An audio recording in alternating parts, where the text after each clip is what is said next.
So we're excited to have our constitutional officers together today, so you can better understand their role and how it affects your businesses. And what I'll do is I have a little bio for each of our guest speakers today. I'll give the bio. They'll come up and they'll speak for a few minutes, and then I'll introduce the next guest. And at the end, we'll be able to answer any questions for you. Since we have a small crowd, we'll probably get through this a little quicker than maybe we normally do, but we'll go ahead and do that. So our first guest today is Michael Bennett. He took office as Manatee County Supervisor of Elections in January of 2013. Prior to that, he served in the Florida Senate from November 2002 until November 2012, representing District 21 in the Florida House of Representatives from 2000 to 2002. Mr. Bennett was legislator, known to be a champion of businesses, a community leader, and someone who gets things done. He remains committed to those principles. And he told me at lunch he's not planning on retiring anytime soon, so he's going to keep on doing it. Mr. Bennett is a business development consultant with Bright Future Electric. In his spare time, he serves on numerous community boards, including the Sanka Foundation, the Gulf Coast Builders Exchange, Sarasota Teen Court, and the Florida Maritime Museum. Mr. Bennett is an enthusiastic supporter of Moult Marine Laboratory, the Greater Sarasota Seratoma Club, and the Southeastern Guide Dogs, among others. So at this time, I'd like to introduce you to Mr. Mike Bennett. Thank you, Mike. You know, when I got this invitation, I said, what the hell am I going here for? Okay. And then when you all didn't fill the room, I'm saying, I shouldn't have told anybody I was coming. You all bailed on me. But you know, the interesting question is what can I, as the supervisor of elections, do to help the economy and the chamber and the businesses in Manatee County? What effect can I have? You all better hope that I have no effect, okay? Because if I stay as neutral as I possibly can, I shouldn't affect the outcome whatsoever. But there are some things that I can do.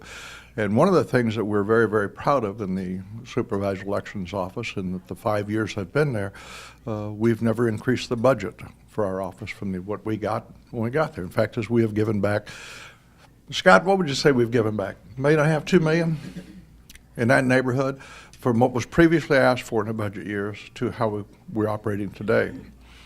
There are a few things that I do want to talk about that we're doing that do affect you, and that's the main one right there. We protect your money. We work real hard at it. But there are some things that you all can do. And it's really a shame that this room is not filled up, because I got to tell you, one of the biggest problems we have in Manatee County is election turnout. And we have one of the highest in the state. But our turnout in the presidential election doesn't affect you all squat. It really doesn't. And it's really a shame that we get 85% of the people to go down and vote in the presidential election, and then in so many of our local elections, you get down in the 16, 17, 18%. And those are the ones that affect you, your business, your employees, your children. Those are the ones that affect you. You know, it's interesting that we've got Will and Randy in the room right now and running for State House. They will affect you more and your employees more than the President of the United States, because they're the ones that are going to talk about the Bright Future Scholarship so your kid can go to college at an affordable rate. They're the ones that are going to really be pushing for those education classes and bring our universities up to a level that we can compete on a national level. And yet people don't go out and vote for them. When you look at the city commission races, and you look at the county races, okay, people say, God, I can't believe those idiots down there on the city commission. Okay? The idiots are the ones who did not go vote for the right one. Because you got to remember, if you don't vote, you have in fact voted. You have in fact voted, because the one who's on the other side, you've actually given him your vote too. Okay? And so if there's anything you can do, is make it easier for your employees to vote. And make sure that your employees are educated. One of the things that we've done in Manatee County, and I got to tell you, if y'all have not met Scott and Sharon, we run fantastic elections. And trust me, it's not me. It's Scott and Sharon. Okay, Bob Sweat, when he left me with a fantastic team, and I was lucky enough to pick Scott up from Sarasota. And so consequently, Manatee County is considered one of the best in the state when it comes to elections. And it's really because of the staff, it's not me. But I think that what we're looking for is how can we increase the voter turnout, and how we can do it, and how you can make sure that your employees participate. I would ask you all to encourage them to vote by mail, and here's why. When they're sitting home with that vote by mail ballot, and they're talking about it, their kids are sitting at the table. They're high school kids, they're college kids, and they're discussing the ballot. They're discussing why this particular person would be really good on the school board. They're discussing why Mike Bennett might be really bad to go back to the legislature. Okay? So they're really looking at it. And what happens is you start getting those kids interested in becoming involved in their community. And by having the absentee ballot in your home, I promise you that you will get a higher turnout in the local races. We know we get a much higher percentage of return ballots from people who have that ballot at the home because it's sitting on their desk for 2 weeks, and finally they get around to voting. Okay? So it's really, really important. One of the things that's come up is the cost of elections. Okay? I can't, like I say, tell you what I can do to affect your business other than encourage you to have all of your employees vote, have all of your employees knowledgeable of who's running, what are their issues, where they're going to go, why is it important to them, why is it important to their economy, why is it important to their children, okay? But when you look at the cost, I don't know how many of you were familiar with Alex Miller. She represented, state representative down in Sarasota. They've got to have a special election because she stepped down early. That special election in Sarasota County is projected to cost a little over $300,000. You say, my God, how can you spend that much money on an election? If we had a special election in Manatee County, it would cost us real close to that number. Not as much as Sarasota, but would real close to that.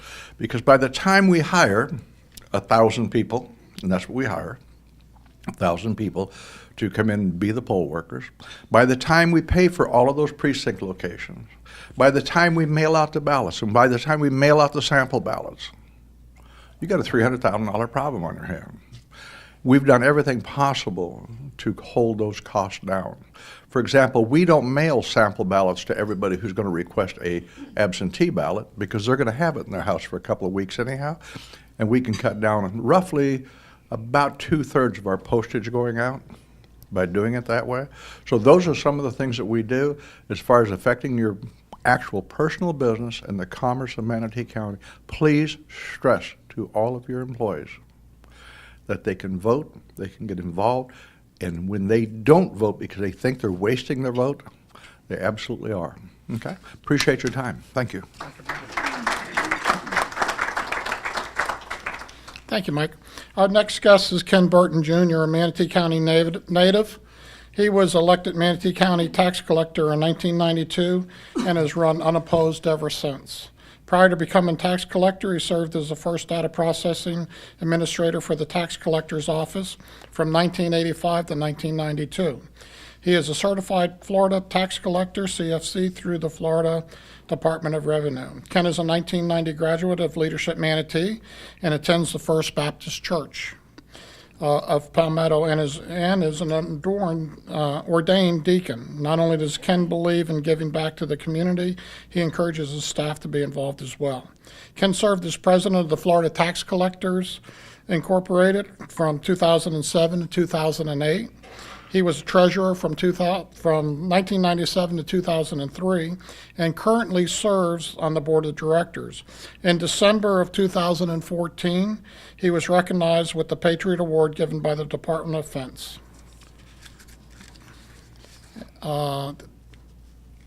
You got more here, Ken? You just got a lot of stuff here. Somebody was happy. He was employer support of the Guard and Reserves. He was recipient of the Prevent Blindness Florida People's Vision Award in 2004 and the Dr. Martin Luther King Outstanding Citizenship and Government Award in 2005. He's also the first tax collector to be honored by the FTCA with the Matt Langley Bell Third Award in 2003 and is listed in the Outstanding Young Men of America in 1987.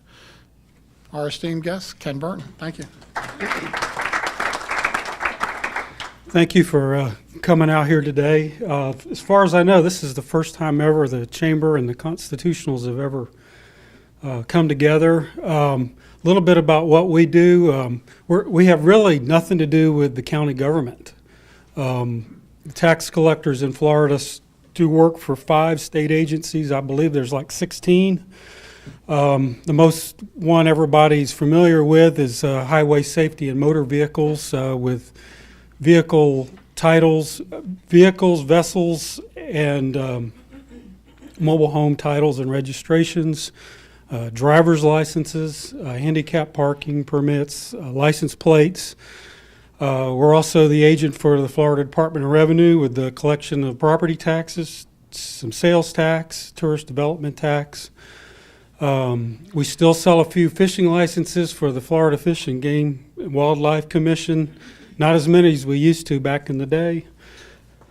Some of my colleagues issue birth certificates for the Department of Health. That is like everything else. Some of these things are optional. And the newest service we provide since June was with the Department of Agriculture, where we're now issuing original and renew concealed weapons permits. And I think we've already done like 300 of them. So what can the tax collector do to help you with your business? That's a great question. I thought of 3 things.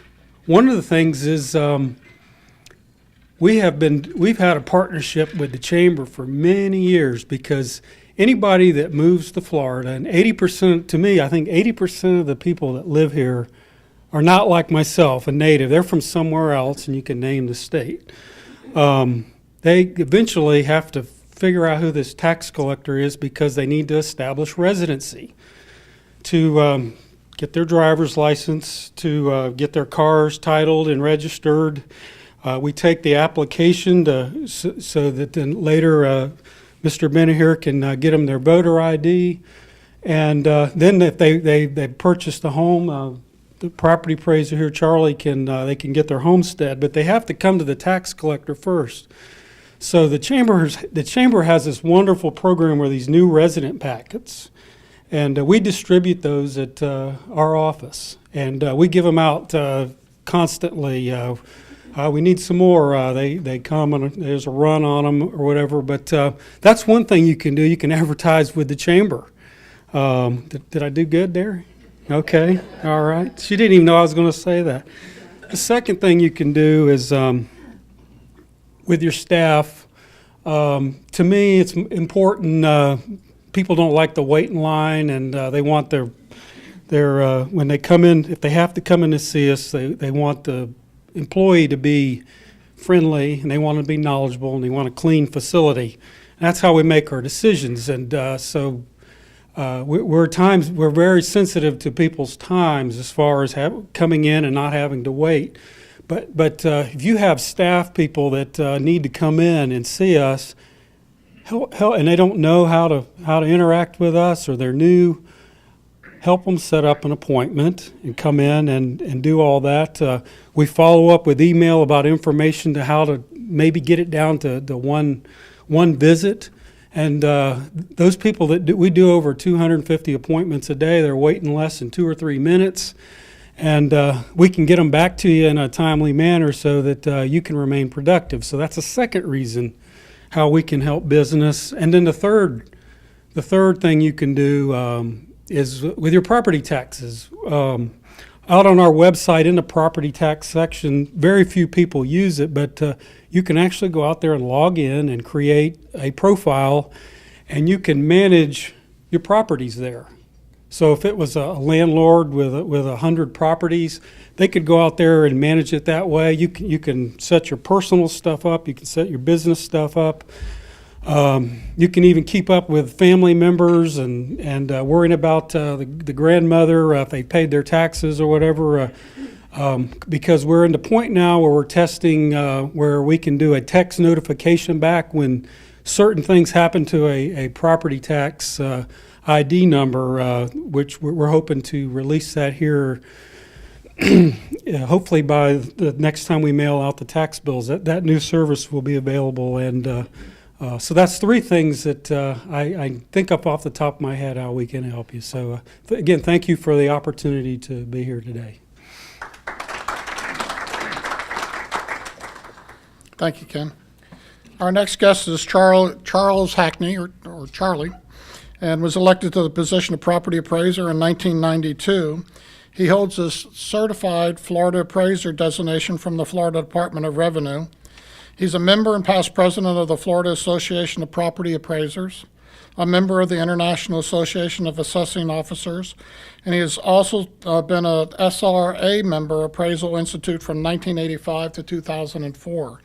Charlie is a lifelong Floridian. He served on the Manatee Community College Board of Trustees, Kiwanis Club of Bradenton Board of Directors, and as past president. And I lost the rest of Charlie's stuff here. Charlie? There you go. No? And Manatee Community College Foundation. He is a former Hernando de Soto and Bradenton JC member. So with that, we'll go with Charlie. Thank you.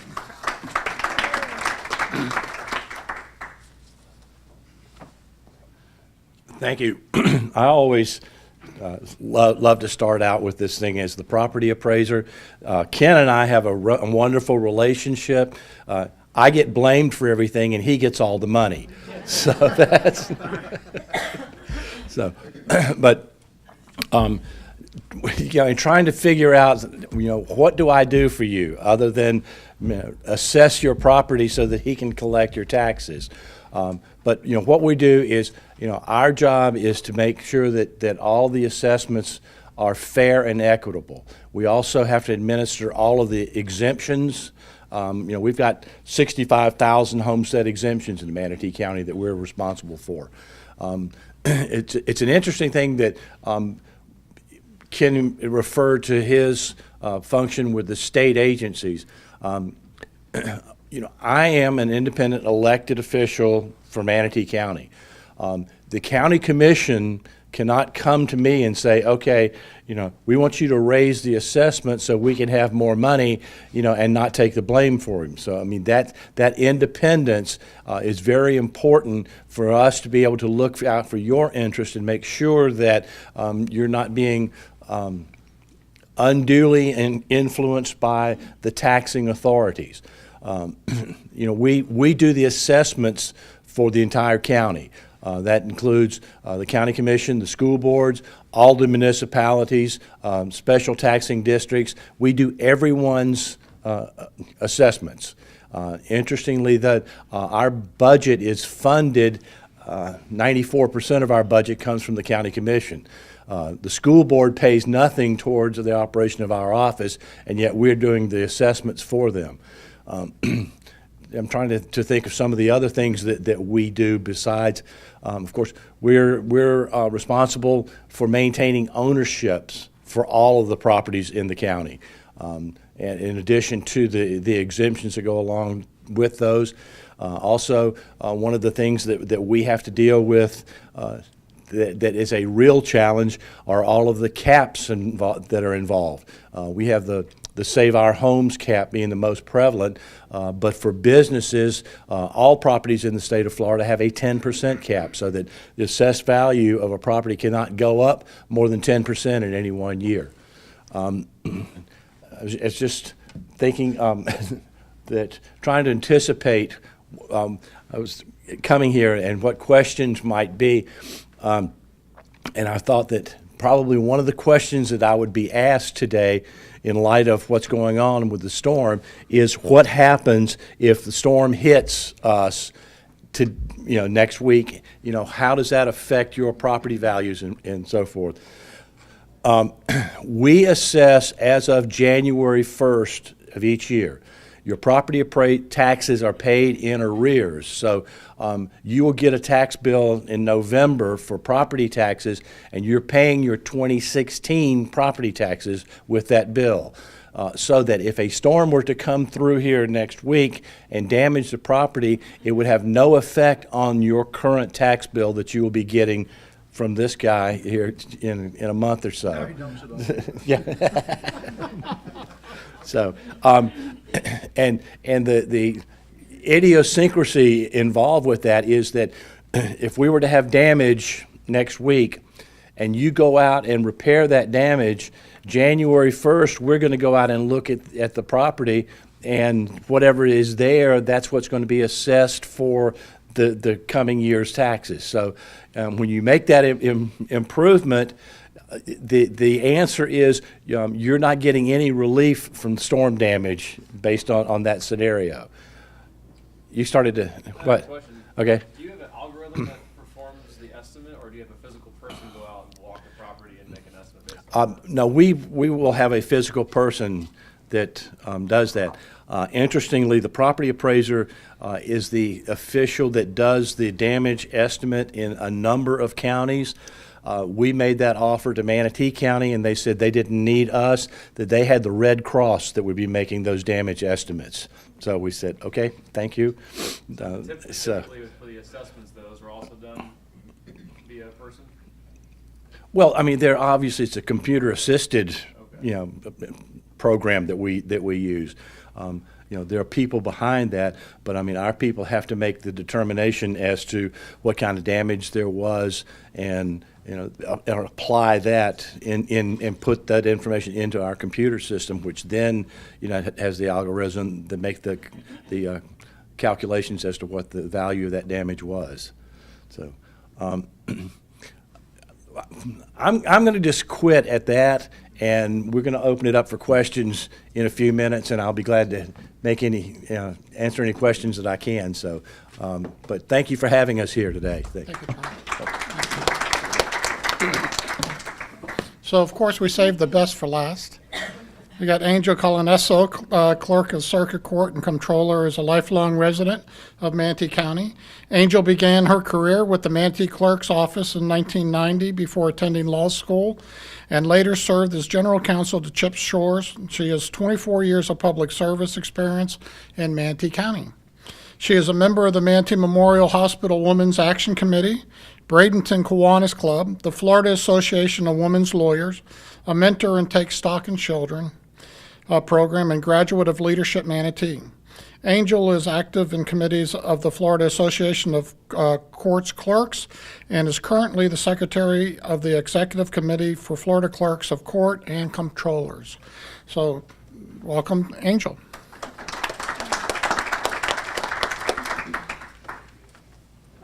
Thank you. It's a pleasure to be here today. Under the circumstances, it takes our mind off a little bit of that hurricane preparation that we're all doing so feverishly.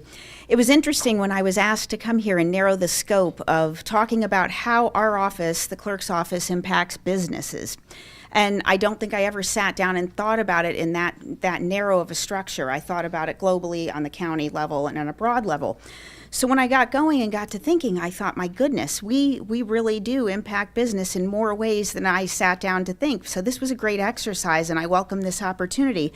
And I think some of you might be surprised to hear. I had to write it down because I don't want to miss one thing. Once I got going, I got on a roll. Real estate, banking industry, title search companies. We do mortgage foreclosure sales. We conduct that online now. They used to do them on the courthouse steps. Land use, we are the official record keeper for all land transactions, for title searches. We have title companies that use our website for their searches. We keep the official records for property transactions. We're also the clerk to the Value Adjustment Board. And also the property alert system, we built that in-house, and that might be interesting for you in the land use area and real estate area and any attorneys who do land use. You can register your name, all different variables of your name, first, last, first, all different ways your name could be listed, nicknames. And if somebody files a fraudulent document on your land, on your property, because that seems to be the end thing, if somebody has an issue with you, they will file a fraudulent lien. We've seen it. We just had one prosecuted. Actually, he went after elected officials who were out of state, and federally he was prosecuted and received a conviction. We're waiting sentencing now, but it will ping you back on your email and let you know, and that's a free service. So if you look on our website for the property alert system, you can register for that, and then you can take care of it right then and there, not later when you're trying to sell your house and you find out you have millions of dollars in liens and you have no idea where this came from. Landlords, for those who own property and rent, tenant evictions, we have the forms online. There are background searches you can perform. They're local on our website, and you can see if people have been evicted before. If they're prospective tenants, you can look on our website for that. With the construction industry, we're in official records. We file the notice of commencements that are recorded. And for vendors who do business with the county, we're under a requirement under Chapter 218 of the Prompt Payment Act to pay the bills as required. And we also conduct a pre-audit to ensure that the spending of the county is in compliance with a lawful public purpose. And we oversee that as well. And I'll sneak this in there. We're the auditors to the county as well. Now, I don't have jurisdiction over independent constitutional officers. They have to request an audit from our office if they want our assistance. But the county is within our jurisdiction to conduct audits, and we do that routinely throughout the year. And the legal profession, we're a big, obviously, support of the legal profession. We're the keeper of the official court records as well. And marketing, there are attorneys who will market people. If they had a traffic ticket, they'll get flyers in the mail. You'll get a lot of flyers from different attorneys for different things. People order bulk reports from our office, standing bulk reports all the time. And you can imagine with probate, with the civil world and the criminal world, we are a big supporter for the legal system. The towing industry, and this was something that I realized as I got going and found out, towing companies must register with our office if they want to be considered after hours. When someone's pulled over for a DUI, the towing industry has to register with us if they want to get on that call list. As for the media, the notices that are required for some of the sales that take place, the local business reviews, those ads are placed in those media publications. And public records requests, of course. Media, as well as the public, requests those records from us. Our records are open. Whatever we can give you that is not confidential under the law, they're there, they're yours. A lot of it you can look up for free on the website as well. And I'm going to put this out there. We've encouraged the public with the hurricane coming. Marriage licenses, mortgages, you can now get it on your computer, print it now, and take it with you so it'll be safe and dry. Because if something catastrophic were to happen, you'd have to wait for us to get up and running again. If the server that we use in Tampa were to be wiped out, we would have a challenge getting back up again, and it would be out of our control. So I would encourage everyone, any important papers that are recorded with our office, download them now. If you don't need certified copies, and keep them yourself. If you need certified copies, ask us. We'll certify them. Travel and tourism, we do passport pictures. We'll even take your photo for $16.05. And as Mike could tell you too, on the folk school, we have the Maritime Museum, and we have just started up a folk school. Now, I say this, and I'm putting this out there because the tourism industry, we're finding educational tourism is an element taking off, and that has just taken off incredibly out there. I mean, I think they're doubling their capacity in these different folk school classes to teach the ways and culture of the Cortez Village community. I myself took a fish painting class. I didn't know it was an ancient technique. That way when people say, the big one that got away, well, they put ink on it and imprint it, and that's how they recorded the fish that they caught back then. But there's so many other classes there that people can learn and immerse themselves in old Florida culture. That's been a big draw, and we expect this season for it to take off very well. The classes are full. And that brings commerce here. We also support agriculture with our agriculture museum, and we have different programs in Palmetto at our agriculture museum. Small claims, if a business owner needs to take legal action. For payments or goods and services, you can file up to $5,000. Then there's collecting on the judgment. We handle those. You'd want to see an attorney about garnishments and sheriff levies, however. If someone has clear title to a vehicle, you can levy upon their vehicle if you have a judgment against them and sell it and collect your judgment as part of that as well. And re-recording of the judgment that you receive in small claims will put a lien against that person. It'll show up. Credit bureaus are our customers as well, so they will find that there. And the Board of County Commissioners, when decisions happen that affect businesses and you want to know what they decided or how it went in that meeting, we are the keeper of the minutes for the Board of County Commission meetings. And financial reporting, the CAFR, the Comprehensive Annual Financial Report, we just won the 38th consecutive year Award of Excellence in Reporting. Dan Wolfson, our finance director, is here today. We actually had the Excellence Award for the Popular Report and the Port Reporting, and we published that as well. And I brought that up.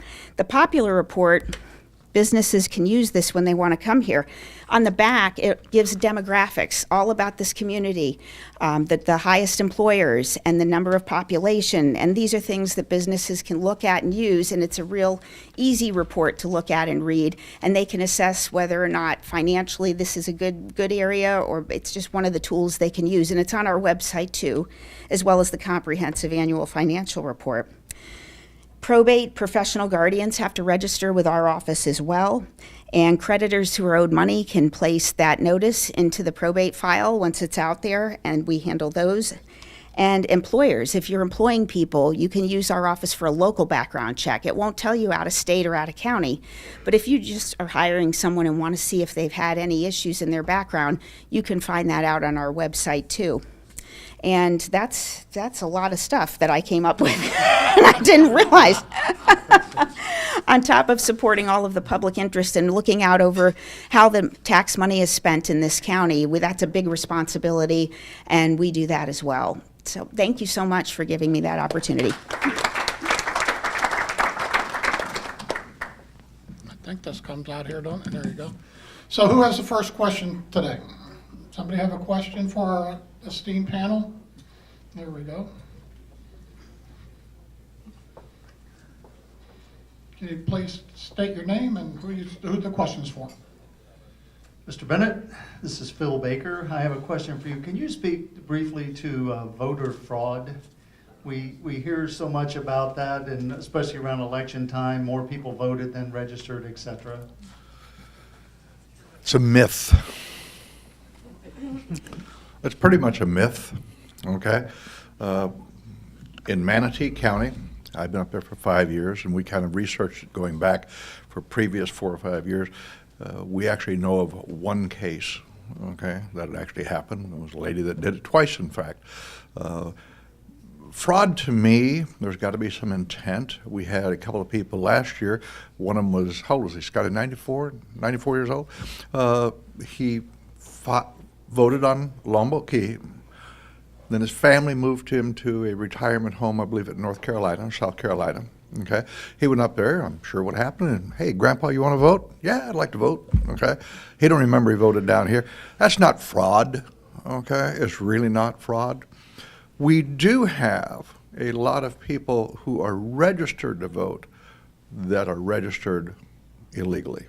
Okay, Debbie Scott, my administrative assistant, she was with me in the Senate, and she came over to the office with me. Approximately 25% of her day, every day, is removing people who should not be on the voting rolls. But how they happen, okay, it is illegal in the state of Florida to register to vote when you're not qualified. However, here's what happens. My wife and I just moved down here from Michigan, and we belong to our church group. We just joined our new church group. And you all are really going to push for a new tax increase for schools, for charter schools, whatever, for your church. And so you come to my wife and I, and you say, hey, Bennett, are you guys registered to vote? I said, no. You know, oh man, you got to sign up. And we do. Because I don't want you to know that I'm a convicted felon from Michigan. Okay? I'm trying to start a new life. okay? I don't want you to know that I'm here illegally. There's a lot of people, they do not have any intention of voting, okay? They really, truly do not vote, okay? So voter fraud is kind of a myth. Do we have people who are registered? How many people have moved here from another state after they were 21? If you were registered to vote wherever you were, was Iowa, Michigan, wherever it was, when you were registered up there, when you came to Florida, did you notify the state you came from and said, hey, I'm not a resident anymore? No, you didn't. You did exactly what I did. I moved down here back to Sarasota from Iowa, and so for a while, I was registered in both states. Now, did I vote in both states? No. The people who do that intentionally, yes, they do commit fraud, okay? But the numbers that you're hearing about simply are not true. You know, one other subject I want to talk to you about real quick, and I'll turn it back over because it was so much in the press, the Presidential Commission on Voter Fraud, where they were trying to gather all of the information that they possibly could. What people don't understand is state of Florida has in the statute stuff that we can release, okay? We can release your name, we can release your political party. We can actually release that you voted. I can't tell you how you voted, but we can register that you did vote in the races. The stuff that they were asking for was pretty much all public record. It was already there, okay? So there was a big to-do about nothing, okay? The only other thing I'd ask you to do is pay attention when you register to vote. Don't give me your whole Social Security number. Don't give me, some of that private information. There's only certain things that are required, but you give it to us. If you email my office, your email is public record, okay? So you kind of got to be careful on that. But that's your deal. No fraud. Who has another question? There we go. You introduce yourself. Missy Weissar, and my question is for Senator Mike Bennett. My question is, the people that work at the polls, is there some type of background check or something performed? Because last year I heard about somebody called the hotline number because, I don't know if somebody was doing fraudulent activities, but they called and I heard the person was removed right away. No, actually, we go up to Port Manatee and get them out of there. Save money that way. We save a lot of money that way. Yeah, there you go. But yes, we do verify that they're registered, they live in Manatee County. You have to live in Manatee County to work in our polls. So yes, we do a cursory background check. I do not necessarily do a criminal check. On certain ones, they do, but it's a very, very light check. But it's really not been an issue. Any other questions? Anyone have a question? Oh, right here. There we go. Introduce yourself, please. Dustin Fusillo, Air and Energy. Comment for Mr. Burton first. I just want to say I've been to other offices in other counties, and you're doing a great job. So thank you very much. Very clean, very pleasurable experience.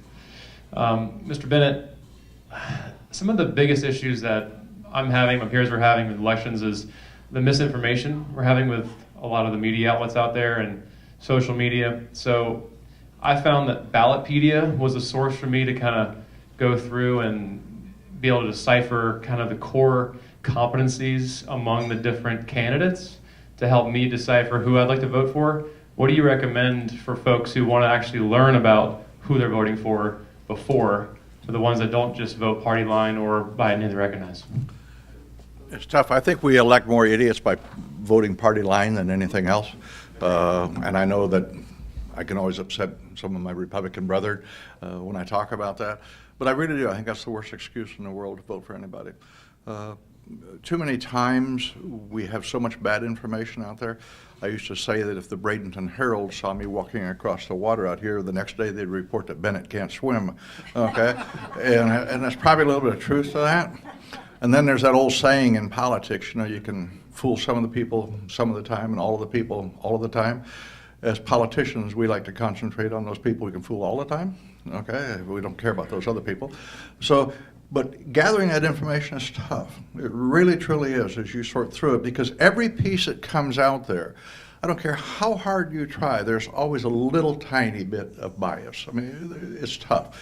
And so I would suggest to everybody, and for your employees, I would suggest that you do, if you get flyers from both parties, okay, take them in there, okay? Take them in so your employees can view them and discuss them with your employees. Do not, under any set of circumstances, always feel that the best thing to do is going to be vote Republican. The best thing to do is going to be vote Democrat. It's not, okay? And our local races should be nonpartisan. I'm sorry, my office should be nonpartisan. We run it nonpartisan, very, very nonpartisan. Randy will tell you, he's worked for us for a lot of years running elections. When we were trying, and I didn't know this was interesting to me. I learned a lot about elections after I got there. It's really interesting.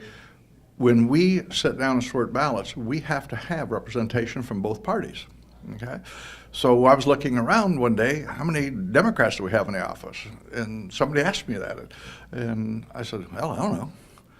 They said, no, really, how many Democrats you got working for you? I said, I don't know. And so I went to Sharon. I said, how many Democrats do we have working here? Because we got to have them. And my administrative assistant, Debbie Scott, who worked for me in the Florida Senate for 10 years or whatever it was, okay, in my Republican office, was a registered Democrat. I could care less, okay? And so how do you get that information? Ask your people to go listen to and debate. Go to talk to them. Ask questions. When we have these debates, rarely do people ask questions. And find out where those issues are with you. And don't be a one person or one issue voter. Tell your people to get educated on it. There's not a good way, because everybody will have a little bit of bias. I've just never seen a good way.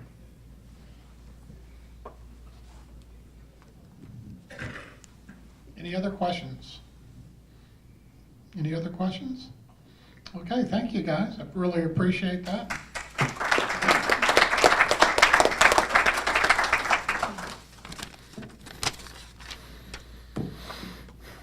So in closing, again, we want to recognize Mosaic Company and Kaiser University for sponsoring this headliner series. Without them, we wouldn't be able to do these kind of events. We also want to thank the staff here at IMG Academy Golf Club for their delicious lunch. And I also want to introduce our new chair-elect, Darcy Duncan. Hey, Darcy, say hi. She's our new chamber-elect. So we're looking forward to her leadership next year. We hope you all join us for the next Headliners Lunch Series on October 5th. It's with Joe Tankersley, writer, futurist, and former 20-year Disney Imagineer. Flyers are available at the registration desk. So we want you all to enjoy your afternoon, and we hope you all are prepared for the hurricane. So thank you all very much for attending. Thank you.